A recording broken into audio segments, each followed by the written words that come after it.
The AutoChart Live submenu from the Humminbird Chart menu tab provides access to all of AutoChart Live's powerful custom mapping features. Let's start with recording data and displaying the AutoChart Live contour map.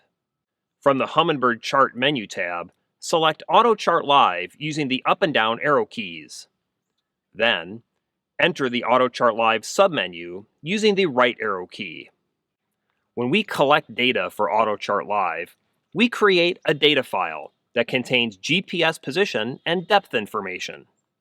That data file is written either to our HELIX's internal memory or to an onboard AutoChart ZeroLine's SD card.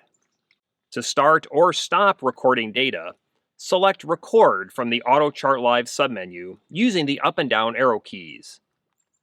Then, toggle data recording on or off using the left and right arrow keys.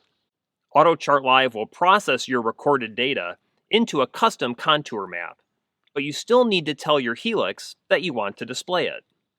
Select the AutoChart Live option from the AutoChart Live submenu using the up and down arrow keys.